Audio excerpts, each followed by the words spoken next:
Bonsoir à tous, ravi de vous retrouver pour ce rendez-vous d'information francophone sur Al Oula à la une aujourd'hui. De nouvelles routes de la soie se tracent. Le 3e forum Chine-Afrique s'ouvre avec la promesse de 60 milliards de dollars au continent. Sur place, le chef du gouvernement représente le Maroc sur ordre de Sa Majesté le Roi. Une participation marquée également par des rencontres avec le patronat chinois. Plus que 2 jours avant le retour sur les bancs de l'école, mais le staff administratif rejoint déjà le poste de travail ce lundi. Nous en ferons le point dans l'un des collèges à Salé.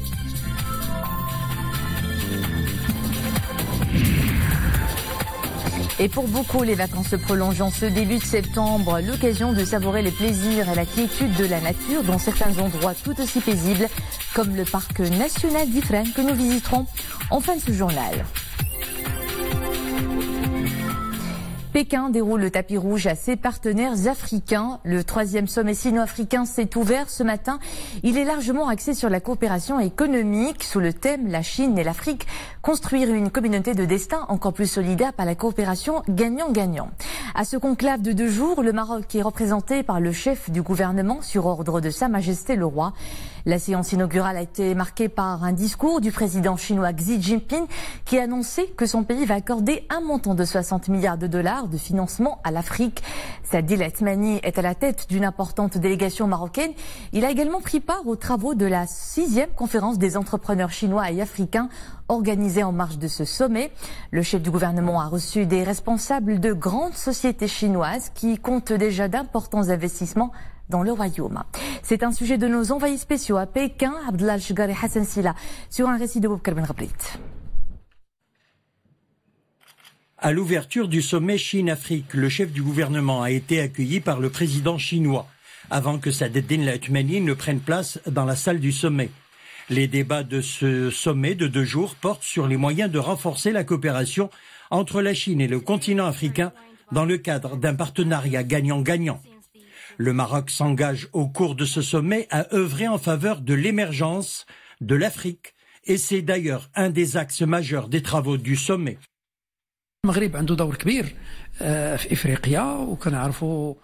Le Maroc joue un rôle très important en Afrique. Le Royaume est à cet égard une porte d'entrée du géant chinois sur le continent. Nous avons pu discuter avec les responsables chinois du partenariat triangulaire Chine-Maroc-Afrique.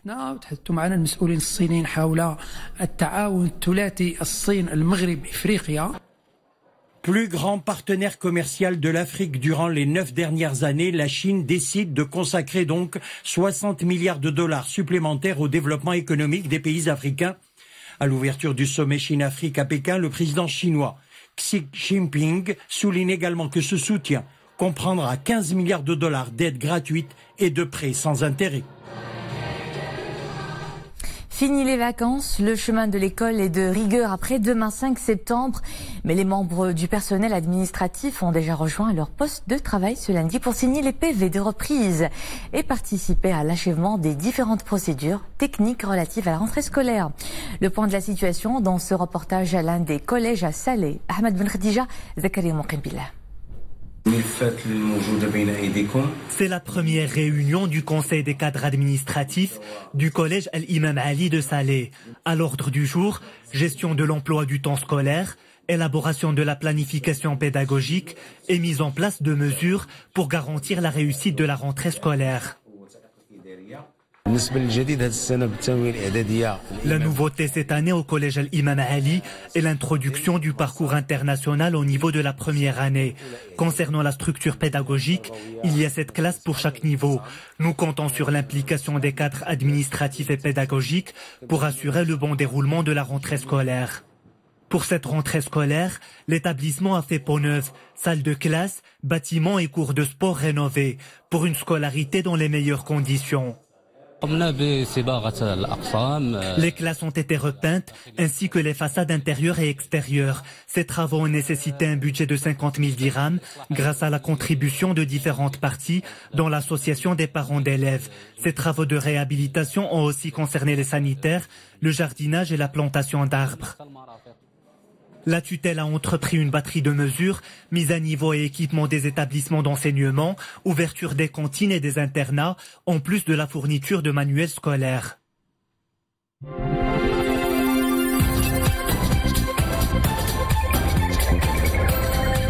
À la une de l'actualité étrangère, l'escalade au Proche-Orient s'amplifie avec de nouvelles provocations israéliennes.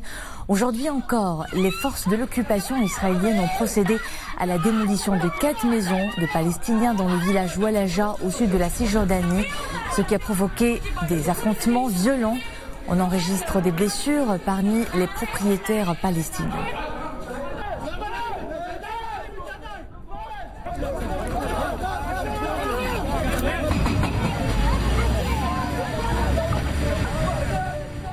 Grande évasion en Libye, où 400 détenus ont pu fuir de la prison à Ain Zara au sud de la capitale libyenne Tripoli, une zone où des milices rivales s'opposent depuis plusieurs jours.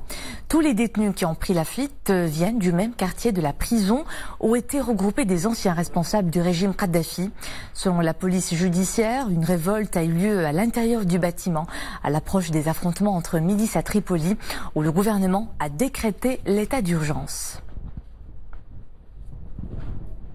Au Nigeria, Boko Haram tue au moins 48 soldats dans l'attaque d'une base militaire dans le nord-est du pays. Un chiffre alourdissant le précédent bilan qui faisait état de 30 morts. Selon des sources militaires, les assaillants étaient équipés de matériel militaire. Ils sont arrivés en grand nombre dans des camions et transportaient des armes lourdes.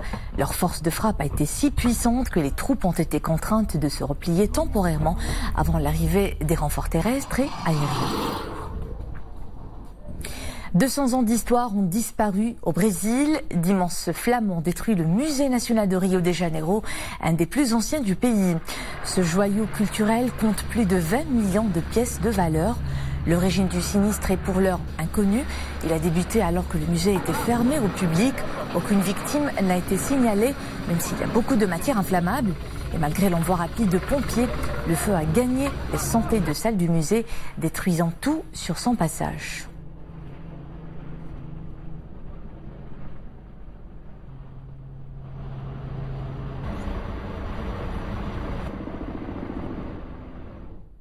Mauvais temps au Cambodge. Les crues du fleuve Mekong ont coûté la vie à 32 personnes, dont 15 enfants.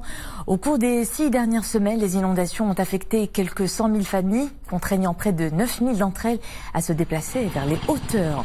Plus de 23 000 hectares de rizières et d'autres cultures ont été détruits. Les eaux se sont retirées ces derniers jours dans l'espoir que la situation s'améliore dans les prochaines semaines, en l'absence de pluie ou de tempête.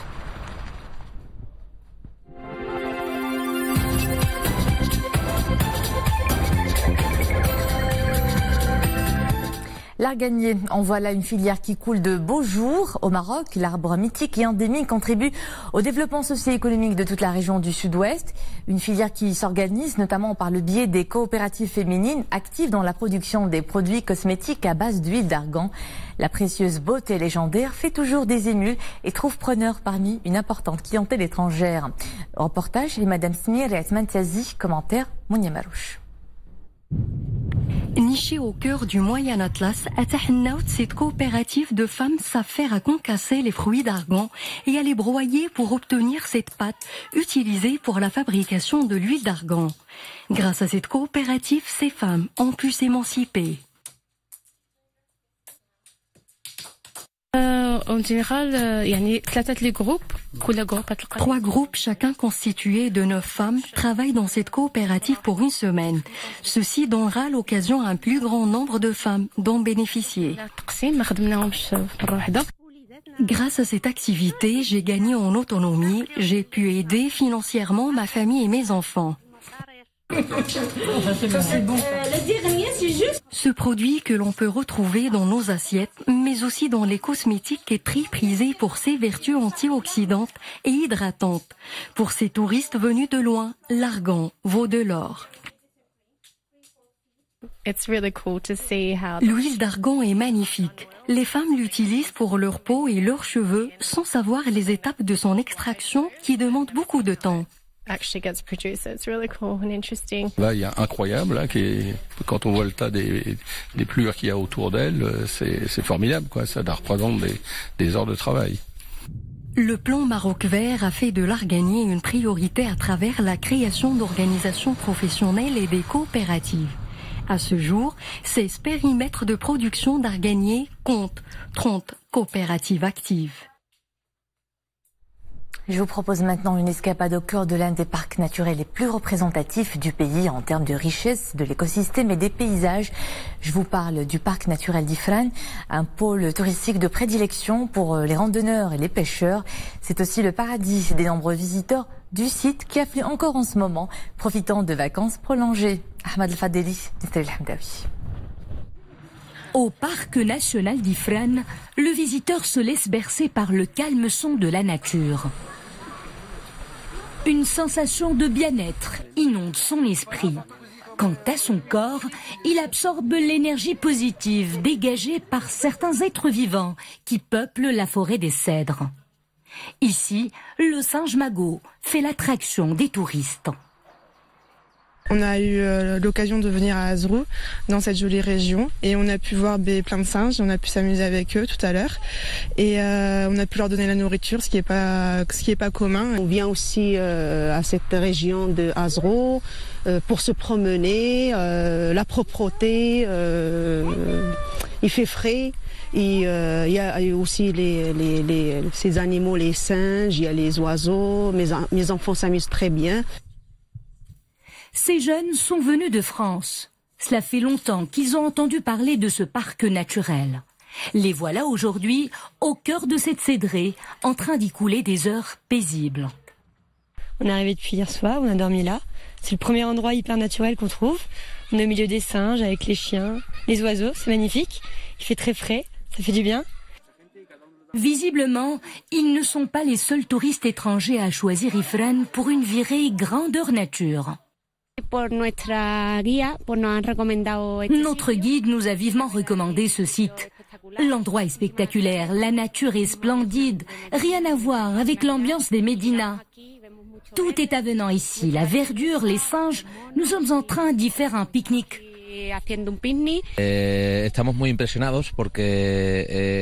Nous sommes très impressionnés par ce site. Franchement, nous ne pensions pas visiter au Maroc des forêts comme celle-ci. Nous avons beaucoup aimé le Moyen Atlas et nous le recommanderons à nos amis.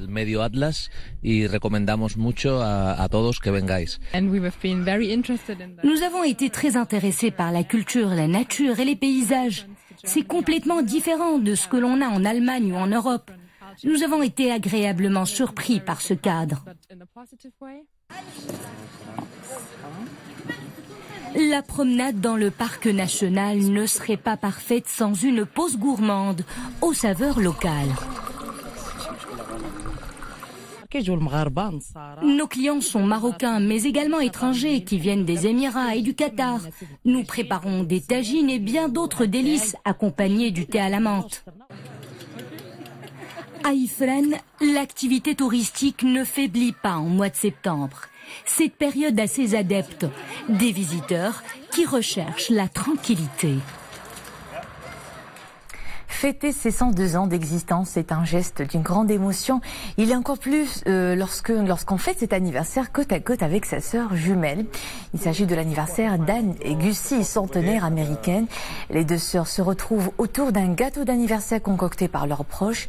Des retrouvailles chargées d'émotions car les deux sœurs se sont séparées pendant des années. L'une a eu le domicile à Washington, l'autre à New York. En dépit de leur santé chancelante, les jumelles se sentent plus jeunes que jamais et ils partagent avant tout le sens de la famille, leur secret de longévité, ce que ne contredit pas une récente recherche danoise selon laquelle les personnes qui ont tendance à vivre longtemps maintiennent un degré élevé du relationnel et de proximité.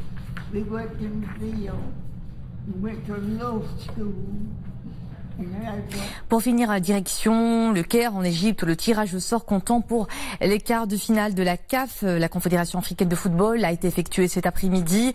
Le Raja de Casablanca va ainsi affronter le club congolais Kara Brazzaville. Le club de la Renaissance sportive de Berkane sera lui opposé au club AS Vita de la République démocratique du Congo. Against Raja Club Athletic Plus 9 goals. Not Batata Club of DR Congo, Kinshasa. Berkane, the surprise packet of this season, the pride of Berkane, amazed. Et c'est ici que nous refermons ce premier rendez-vous d'information de la soirée sur Aloula. À 21h, d'autres titres de l'actualité avec Mohamed Reda Ladidi. Passez une agréable soirée.